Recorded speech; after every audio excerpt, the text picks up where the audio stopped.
willing to spend on, on a whatever kind of basis of spending that you would think. I mean, if it is a PMPM or I don't know if it's like on a fee per base or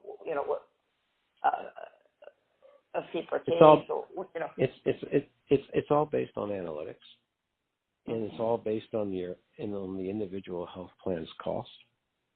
Mm-hmm. So, and it's going to vary from market to market because the driver is network. Right. So, and what my hospital costs are.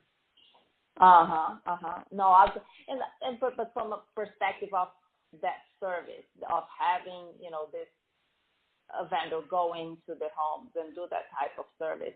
And you mentioned that some of those contracts are on a PMPM basis.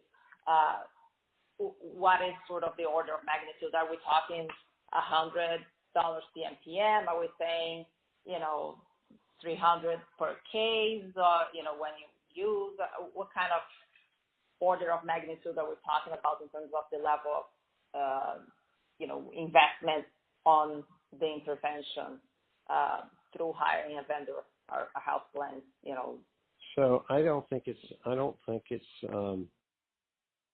I have a problem saying that when you're dealing with care delivery in the home, you're definitely talking more than $100 PMPM, probably closer to the $200 to $300, depending upon the type of patient that it is. But you're not talking about that many patients either. As as your partner already said, you're only dealing with the 1% of the 5%. Right. Yes, absolutely right.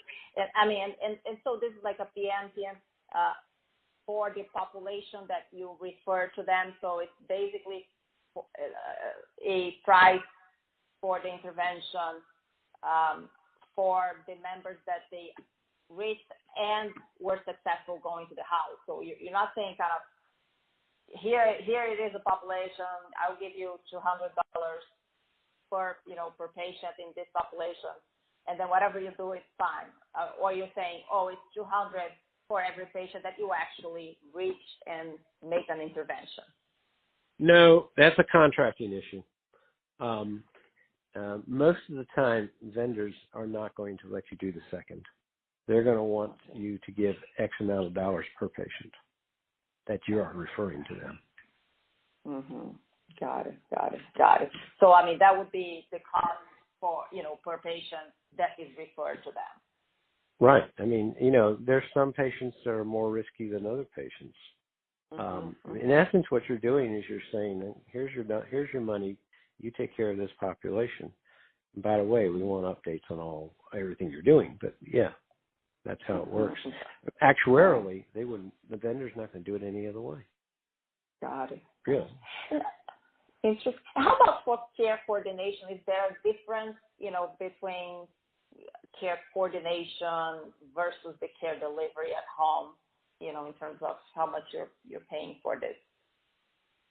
So care coordination is certainly not as expensive. So again, care coordination, a lot of that is done telephonically. Got it. But I mean, for the ones that you do at the home, assuming you have that's not going to be on. See, maybe I wasn't clear, but I will be now. What we're talking about is a limited period of time intervention. Mm-hmm. And it might only be X number of visits in 2 months. Okay? Very limited. By that point, you've got community resources and everything else involved. And everything can be handled by phone. Got it. And absolutely, no, that makes sense. And now, just closing that, what types of vendors are usually, penetrating this space? Is that more the traditional home care player who is now kind of playing into this care management space, or you're actually seeing some, care management vendors kind of, that are actually penetrating into providing home